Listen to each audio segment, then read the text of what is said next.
একটি অপতথ্য বা তথ্যের বিকৃতি গোটা দেশকে অস্থির করে ফেলতে পারে দর্শক। মানুষের তৈরি করতে পারে বিভেদ। সেই বিভেদ তো কখনোই কাম্য নয়। তাই প্রতিটি অপতথ্যের বিপরীতে সঠিক তথ্য নিয়ে হাজির হতে হয়। সে কাজটি করতে এসেছি। আপনাদের সঙ্গে আছে আমি রাকিব হাসান। আমন্ত্রণ জানাচ্ছি রিউমার চেক নিয়ে ৭১-এর নিয়মিত আয়োজন ফেক নিউজ স্ক্যানারে। ফেসবুক আর টিকটকে ছড়িয়ে পড়া একটা ভিডিওতে দেখা গেল সার্জিস আলম নাকি বলেছেন, আমি আবারও ছাত্রলীগ করব। কমেন্ট সেকশনে ট্রল আর বুলিংয়ের শিকার হলেন তিনি। পরে জানা গেল সার্জিস এমন মন্তব্যই করেননি। প্রযুক্তির সাহায্যে ভিন্ন অডিও যুক্ত করে ছড়ানো হয়েছে অপতথ্য। ওদিকে বিভিন্ন ফেসবুক পোস্টে দাবি করা হয়েছে বিএনপি মহাসচিব মির্জা ফখরুল ইসলাম আলমগীর ঘোষণা নাকি দিয়েছেন যে আওয়ামী লীগের সাথে জোট গঠন করবে বিএনপি। ফ্যাক্ট চেক করে জানা যায় পুরোটাই মিথ্যা তথ্য। এর আগে ফেসবুকে ভাইরাল হলো চিত্রনায়ক রুবেল নাকি মারা গেছেন। পরে জানা গেল সেটাও গুজব।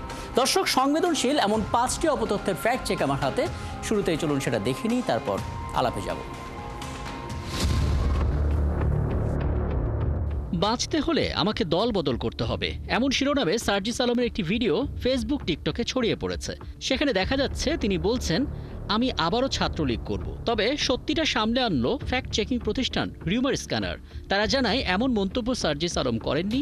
একটি টক শোতে তার বক্তব্যের ফুটেজের সাথে ভিন্ন অডিও যুক্ত করে ভিডিওটি তৈরি করা হয়েছে। ওদিকে বাংলার চিত্রনায়ক রুবেল আর নেই এমন একটি দাবি বিভিন্ন সামাজিক যোগাযোগ মাধ্যমে প্রচার করা হয়েছে কয়েকদিন ধরে। ফ্যাক্ট চেক করে জানা যায় এটা গুজব। কোনো প্রকার তথ্যসূত্র ছাড়া এই মন করা অপতথ্যটি প্রচার করা হয়েছে। সম্প্রতি বিএনপির মহাসচিব মির্জা ফখরুল ইসলাম আলমগীরের ছবি সংবলিত একটি ফটোকার্ড সামাজিক যোগাযোগ মাধ্যমে প্রচার করা হয়েছে, যেখানে দাবি করা হয়েছে মির্জা ফখরুল নাকি বলেছেন আওয়ামী লীগের সাথে আমরা জোট করতে প্রস্তুত। তবে বিষয়টি যে মিথ্যা সেটা উঠে এলো ফ্যাক্ট চেক করে। জানা গেল এমন কোনো মন্তব্য মির্জা ফখরুল ইসলাম আলমগীর করেননি। কোনো প্রকার তথ্যসূত্র ছাড়াই এই ফটোকার্ডটি প্রচার করা হয়েছে। এরই মাঝে ছড়িয়ে পড়ল ঝালকাঠি জেলা বিএনপির আহ্বায়ক কমিটি নাকি বিলুপ্ত করা হয়েছে এবং সেটা সরাসরি দলের ভারপ্রাপ্ত চেয়ারম্যান এবং কেন্দ্রীয় সিদ্ধান্তে। ফ্যাক্ট চেক করে জানা গেল বিজ্ঞপ্তিটি আসল নয়, বরং বিএনপির অফিসিয়াল বিজ্ঞপ্তির ডিজাইনের আদলে ডিজিটাল প্রযুক্তির সহায়তায় সম্পাদনার মাধ্যমে আলোচিত এই বিজ্ঞপ্তিটি তৈরি করা হয়েছে। এখানে শেষ নয়। সম্প্রতি জাতীয় নাগরিক পার্টির আহ্বায়ক নাহিদ ইসলামের নামে একটি ফেসবুক পোস্ট সামাজিক যোগাযোগ মাধ্যমে ভাইরাল, যেখানে দাবি করা হয়েছে নাহিদ ইসলাম নাকি বলেছেন সরকারের প্রতিনিধিত্বের সুযোগ পেলে সর্বপ্রথম নিজের বাবার অন্যায়ের বিচার নিশ্চিত করবেন। তবে এটি যে মিথ্যা তথ্য সেটাও নিশ্চিত করে রিউমার স্ক্যানার টিম। তারা জানায় এনসিপির আহ্বায়ক নাহিদ ইসলাম এমন কোনো ফেসবুক পোস্ট করেননি। প্রযুক্তির সহায়তায় ভুয়া স্ক্রিনশট তৈরি করে এই দাবিটি প্রচার করা হচ্ছে। দর্শক, আজ 5টি ফ্যাক্ট চেক বিশ্লেষণ করে দেখা গেল রাজনৈতিক দল এবং গুরুত্বপূর্ণ ব্যক্তিদের টার্গেট করে মিথ্যা তথ্য ছড়ানো হচ্ছে। অন্যদিকে সামাজিক এবং ধর্মীয় ইস্যুতেও চলছে অপতথ্যের প্রচার। যথারীতি সবকটি সামাজিক যোগাযোগ মাধ্যমে সেটা ছড়িয়ে দেওয়া হচ্ছে। ব্যবহার হচ্ছে ফেক অ্যাকাউন্ট বা পেজ। রাকিব হাসান, ৭১। অজস্র পোস্ট দর্শক আমাদের চোখে পড়েছিল, যেখানে আসলে অপতথ্যে একেবারে পসরা সাজানো ছিল এবং সেখান থেকে আমরা রিউমার স্ক্যানার, ফ্যাক্ট ওয়াচ এবং বুং বাংলা যারা আসলে ফ্যাক্ট চেকগুলো নিয়মিত করে তাদের সহায়তা আমরা সেই ফ্যাক্ট চেকগুলোর মধ্যে থেকে 5টি সংবেদনশীল ফ্যাক্ট চেক আপনাদের সামনে তুলে ধরলাম। এবং আমরা খুবই আনন্দিত, কারণ আমাদের সঙ্গে আমরা পেয়েছি প্রধান উপদেষ্টার উপপ্রেস সচিব আবুল কালাম আজাদ মজুমদার আমাদের সঙ্গে যুক্ত আছেন। জনাব আবুল কালাম আজাদ মজুমদার, আপনাকে স্বাগত জানাচ্ছি এবং অনেক ধন্যবাদ জানাচ্ছি যে আপনি আমাদেরকে সময়টা দিচ্ছেন। এবং আমরা যে প্রতিবেদনটা দেখলাম, ফ্যাক্ট চেকগুলো যে বিশ্লেষণ করলাম, আমরা দেখতে পাচ্ছি যে দল হিসেবে টার্গেট করে এবং বিশিষ্ট ব্যক্তিদেরকে টার্গেট করে আসলে গুজবটা ছড়াচ্ছে। গতকাল আমরা প্রধান উপদেষ্টাকে নিয়ে একদিনে 3 থেকে 4টা গুজব ছড়াতে দেখেছি। এই বছরের প্রথম 3 মাসে অর্থাৎ প্রথম প্রান্তিকে সবচাইতে বেশি অপতথ্য ছড়িয়েছে প্রধান উপদেষ্টাকে কেন্দ্র করে। দল হিসেবে বিএনপি এবং একই সঙ্গে এনসিপি সহ বিভিন্ন দলের নেতাকর্মীদের বিরুদ্ধে আসলে আমরা স্পষ্ট করে এই গুজব ছড়াতে দেখছি। আপনাদের পর্যবেক্ষণটা জানতে চাই, রাষ্ট্রের সর্বোচ্চ জায়গা থেকে বসে কী ধরনের পদক্ষেপ নেওয়ার প্রয়োজনীয়তা আপনারা মনে করছেন বা নেবেন কিনা? ধন্যবাদ আপনাকে। অবশ্যই আপনাদের মতো আমরাও এটা লক্ষ্য করছি যে মাননীয় প্রধান উপদেষ্টা সহ রাষ্ট্রের গুরুত্বপূর্ণ দায়িত্বে যারা আছেন তাদেরকে লক্ষ্য করে নানা ধরনের বিভ্রান্তিমূলক অপতথ্য ছড়ানো হচ্ছে। এবং আমাদের পক্ষ থেকে এটা আসলে ফাইটটা অনেক বড় ফাইট।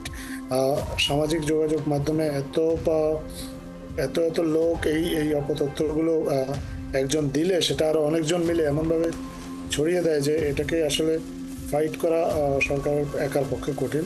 সো আমরা সবসময় এটা এ ব্যাপারে আপনাদের সহ মানে গণমাধ্যম সহ আপনার আরো যারা সামাজিক যোগাযোগ মাধ্যমে সক্রিয় ফ্যাক্ট চেকার আছে সবার সহযোগিতা চেয়েছি এবং আমরা আসলে সবার কাছ থেকে বেশ ভালো সহযোগিতা পাচ্ছি এবং এই সহযোগিতাটার কারণে এখন পর্যন্ত অসংখ্য গুজব রটিও যারা গুজব রটাচ্ছেন যে সব উদ্দেশ্য নিয়ে মানুষের মধ্যে বিভ্রান্তি সৃষ্টি করার জন্য, তারা কিন্তু আসলে চূড়ান্ত বিচারে সফল হতে পারছে না।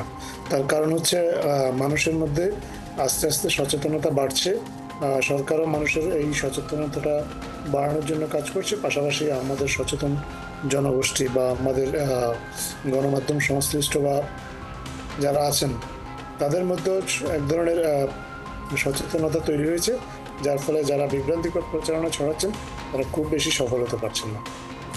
এটা অবশ্য আমরা দিন দিন বুঝতে পারছি, কারণ সাধারণ মানুষ প্রতিনিয়ত এই আজগুবি তথ্যগুলো শুনতে শুনতে এবং পরবর্তীতে ফ্যাক্ট চেকগুলো সামনে আসতে আসতে তারা হয়তো বুঝতে শিখছেন যে কোনটা আসলে তথ্য কোনটা অপতথ্য। কিন্তু মুশকিল হচ্ছে অপতথ্যগুলো নতুন নতুন ফরম্যাট থেকে আসলে তৈরি হচ্ছে, যেগুলো আসলে ধারণারও বাইরে। আপনি বলছিলেন এটা একটা যুদ্ধ এবং এটা একটা গ্লোবাল যুদ্ধ, কারণ সব দেশে আমরা এটা হতে দেখি, কিন্তু উন্নত দেশগুলো যেভাবে এটা সামাল দেয় আমরা আসলে সেদিকে হাঁটছি কিনা বা কতটুকু করতে পারছে, আপনার মূল্যায়নটা জানতে চাই।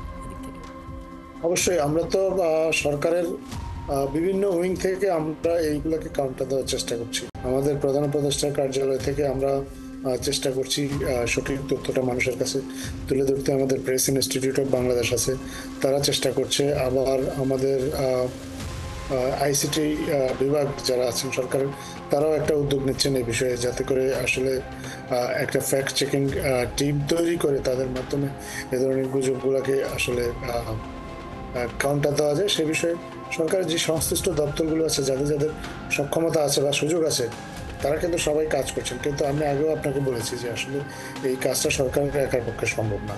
সরকারের পাশাপাশি এখানে বেসরকারি যেসব উদ্যোগ আছে, আবার ফ্যাক্ট চেকার যারা আছে, ইন্ডিপেন্ডেন্ট ফ্যাক্ট চেকার যারা আছেন, তাদের বেশ কিছু প্ল্যাটফর্ম আছে, তাদেরকেও এই বিষয়ে উদ্যোগী হওয়ার জন্য আমরা বারবার আহ্বান জানাচ্ছি এবং আমাদের আহ্বানে অনেকে সাড়াও দিয়েছেন এবং সাড়া দিয়ে এইসব অপতথ্যকে তারাই আসলে সামাজিক যোগাযোগ মাধ্যমে ডিবাং করছেন। তবে এখন পর্যন্ত যতটুকু চেষ্টা বা উদ্যোগ আছে, আমি মনে করি না এটা যথেষ্ট, কারণ ফাইটটা অনেক বড় এবং যারা অপতথ্য ছড়াচ্ছেন তারা যে শুধু বাংলাদেশ থেকে ছড়াচ্ছেন তা না, বাংলাদেশের বাইরে থেকেও ছড়াচ্ছেন। এবং দুই ধরনের আসলে মানুষকে টার্গেট করে অপতথ্যগুলো ছড়ানো হয়। একটা তো আমাদের দেশের সহজ সরল সাধারণ মানুষ যাদেরকে খুব সহজে বিভ্রান্ত করা যায় বলে একটা মানে আইডিয়া যদি আপনার সাথে আমি শেয়ার করি, কারণ যারা আসলে আমাদের এই আয়োজনগুলো দেখে, কমেন্ট সেকশন নানামুখী পরামর্শও দেয়, তাদের একটা জায়গা থেকে বলা হচ্ছিল যেহেতু আমাদের এই সময়টা তারুণ্যের, অনেক তরুণরা আসলে খুব সরাসরি আসলে রাষ্ট্রের সঙ্গে জড়িত এবং রাষ্ট্রকে আসলে উপলব্ধি করছে, তাদেরকে আসলে ফ্যাক্ট চেকার হিসেবে ট্রেনিং দেওয়া যায় কিনা, গড়ে তোলা যায় কিনা, কারণ তারা সবচেয়ে ভালো সোশ্যাল মিডিয়ার ব্যাপারটা বোঝে। এটা নিয়ে আসলে কি বলবেন?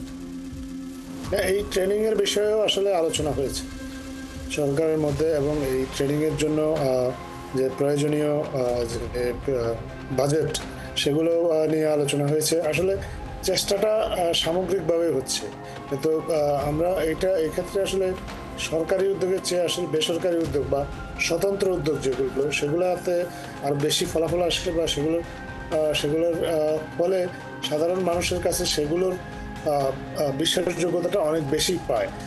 তো আমরা মনে করি যে সেই জন্যই যারা স্বতন্ত্রভাবে এই বিষয়গুলো নিয়ে কাজ করেন তাদের উদ্যোগী হওয়া প্রয়োজন, এবং তাদের যদি কোনো প্রশিক্ষণ বা অন্য কোনো প্রয়োজন থাকে তাহলে সরকারিভাবে নিশ্চয়ই তাদেরকে সেই সহযোগিতাটা করা হবে, এবং কিছু কিছু ক্ষেত্রে ইতিমধ্যেই সেই সহযোগিতাটা করা হচ্ছে। আচ্ছা, সবশেষ দুটো বিষয় একটু জানতে চাই। প্রথমত, যেই প্ল্যাটফর্মগুলো নিয়ে আমরা কথা বলছি, সেটা ফেসবুক হতে পারে, ইউটিউব হতে পারে, বিশেষ করে টিকটক হতে পারে, তাদের সঙ্গে আমাদের সরাসরি যোগাযোগ বাড়ানোর গুরুত্বটা কতটুকু আপনি দেবেন, এবং ব্যক্তি পর্যায়ে যারা আসলে হয়রানির শিকার হচ্ছেন, যেমন আমরা একটু আগে বলছিলাম যে আমাদের চিত্রনায়ক রুবেল মারা গেছেন, এরকম খবর জানানো হচ্ছে, আমরা তার সঙ্গে কথা বলেছি, তিনি নিজেও খুব বিরক্ত যে আসলে এরকম খবরগুলো আসলে তাদেরকে খুব বিব্রত করছে। এগুলো নিয়ে আসলে ভাবনার জায়গাটা কি, দুটো বিষয় একত্রে? জি, ধন্যবাদ। আপনার প্রথমত ফেসবুক বা অন্যান্য যে সামাজিক যোগাযোগ মাধ্যমের কর্তৃপক্ষ আছে তাদের সাথে বিভিন্ন সময়ে সরকারের বৈঠক হয়েছে এবং তারাও সরকারের কনসার্নটা জানে এবং তারাও তাদের মতো করে কাজ করছে। অনেক অপতথ্য তারা তাদের প্ল্যাটফর্ম থেকে ইতিমধ্যে সরিয়ে নিয়েছে। আর ব্যক্তি পর্যায়ে যেটা বলছেন সেটা তো অবশ্যই কোনো ব্যক্তি যদি এ ধরনের অপরাধের শিকার হন, এটা তো এক ধরনের ক্রাইম, সাইবার ক্রাইম আমরা বলি। আমাদের দেশে সাইবার ক্রাইমের বিরুদ্ধে আইনি ব্যবস্থা নেওয়ার সুযোগ আছে। কোনো ব্যক্তি যদি কোনো এই ধরনের অপতথ্যের শিকার হন, তিনি যদি আইনি ব্যবস্থা অথবা সহযোগিতা যেটা তিনি চাইবেন সেটা দেওয়ার চেষ্টা করা হবে। আপনাকে অনেক ধন্যবাদ, আমাদেরকে সময়টা দিলেন এবং বেশ কিছু পরামর্শ এবং বেশ কিছু পদক্ষেপের সম্বন্ধে ধারণা আপনার কাছ থেকে পেলাম। প্রধান উপদেষ্টার উপপ্রেস সচিব আবুল কালাম আজাদ মজুমদার আমাদের সঙ্গে যুক্ত ছিলেন এবং ফ্যাক্ট চেক নিয়ে আমরা কথা বলছিলাম। এবং দর্শক, আপনারা আছেন ফ্যাক্ট চেক নিয়ে ৭১-এর নিয়মিত আয়োজন ফ্যাক্ট নিউজ স্ক্যানারে। রবি থেকে বৃহস্পতি সপ্তাহে ৫ দিন আমরা রিউমার দূর করতে হাজির হব ঠিক একই সময় একইভাবে। এবং আপনারাও যুক্ত হতে পারেন। যে কোনো খবর যদি আপনাকে সংশয়ে ফেলে সেটা একটি স্ক্রিনশট আমাদেরকে মেইল করতে পারেন। মেল আইডি দেখতে পাচ্ছেন fns.71tv@gmail.com এই ঠিকানা, অথবা ফেসবুকে যোগাযোগ করতে পারেন facebook/fake news এই ঠিকানা। আমরা সেই তথ্যের ফ্যাক্ট চেক করে আপনাদের জানাবো। মনে রাখবেন দর্শক, চটকদের শিরোনাম দেখলে ক্লিক করবেন না। বিশ্বাস আর প্রতিক্রিয়া জানানোর আগে অবশ্যই ফ্যাক্ট চেক করুন। থাকুন ৭১-এর সাথে।